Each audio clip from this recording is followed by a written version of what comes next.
मित्रों, जिसे आप अब तक ब्रह्मचारी मानते थे, जिसे आपने हमेशा धर्म का प्रतीक माना, क्या उसने राष्ट्रीय हित के लिए तोड़ दिया था अपना प्रण? मित्रों, जब संतान धर्म बन जाए तो क्या ब्रह्मचारी भी रास्ता बदल देता है? मित्रों, धृतराष्ट्र अंधे थे, फिर भी गांधारी के पुत्र कैसे फलीभूत हुए?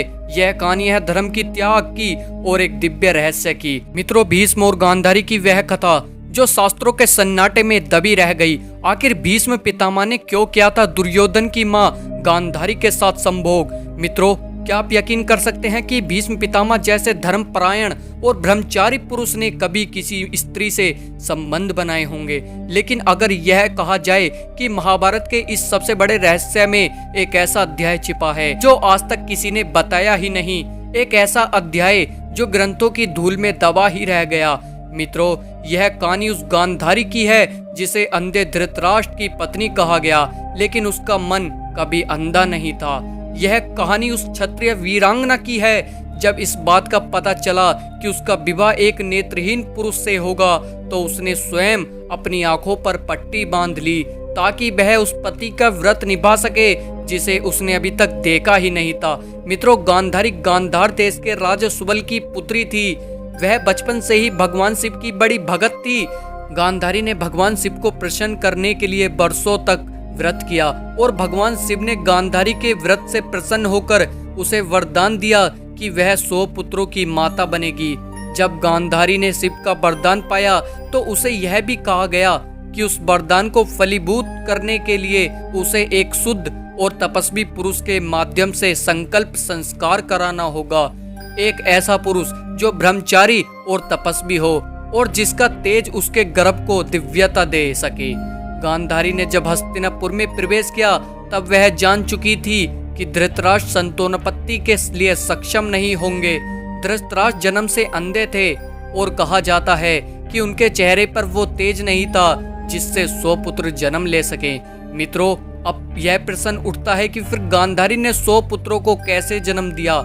मित्रों, हस्तिनापुर का भविष्य अब वंश वृद्धि पर निर्भर था। एक ओर जहां धृतराष्ट्र नेत्रहीन थे, वहीं दूसरी ओर पांडु को श्राप मिला था कि वे कभी संतान उत्पन्न नहीं कर पाएंगे। ऐसे में राज्य का वैभव, उसकी परंपरा, उसका धर्म, सब कुछ इस बात पर टिक गया था कि अगली पीढ़ी का उत्तराधिकारी कौन होगा। एक और राजा धृतराष्ट्र थे, जन्म से अंधे, एक ऐसा राजा जो देख नहीं सकता था पर जिसकी महत्वाकांक्षाएं जगत से भी आगे थीं। पर उनके भीतर वह जैविक तेज नहीं था जो 100 पुत्रों को जन्म दे सके। और दूसरी ओर पांडु जो बलशाली वीर थे, पर एक श्राप ने उनकी सारी वीरता को निरर्थक बना दिया।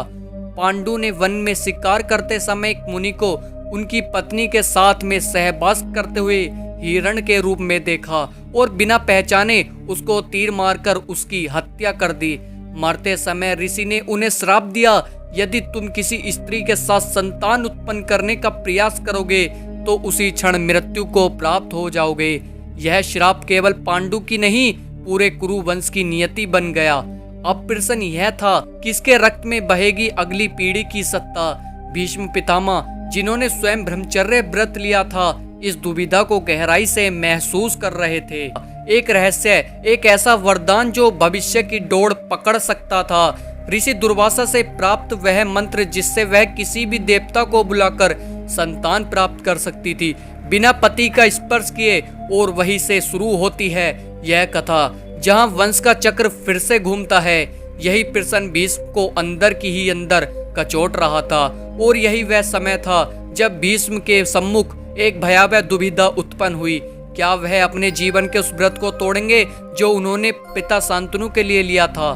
मित्रों, ये बात कई गुप्त शास्त्रों और लोक गाथाओं में बार बार आती है कि उस समय भीष्म पितामह ने न केवल राष्ट्र और वंश के हित में एक विशेष यज्ञ विधान के तहत एक तेज संस्कार संपन्न किया और उस संस्कार का माध्यम बनी स्वयं गांधारी। यह कोई शारीरिक संबंध नहीं था, यह एक संकल्प था जिसमें ब्रह्मचारी पुरुष अपने तेज को मंत्र बल से संकल्पित करता है।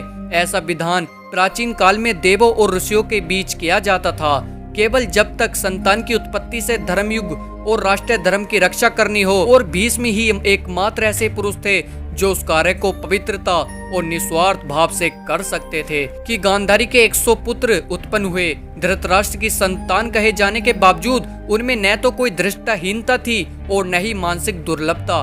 वे महाबली और तेजस्वी क्योंकि उनका तेज और संस्कार एक ऐसे पुरुष से हुआ था जो स्वयं गंगा पुत्र था, ब्रह्मचारी था और व्रतधारी था।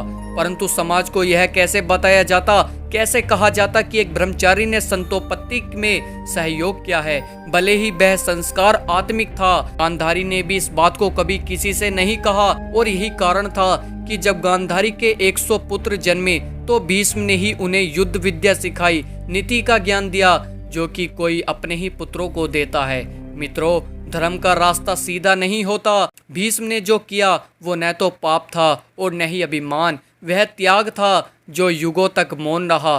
कभी कभी मौन भी इतिहास बदल देता है। मित्रों, अगर इस कथा ने आपको भी सोचने पर मजबूर कर दिया तो इस वीडियो को एक लाइक जरूर कर दीजिएगा।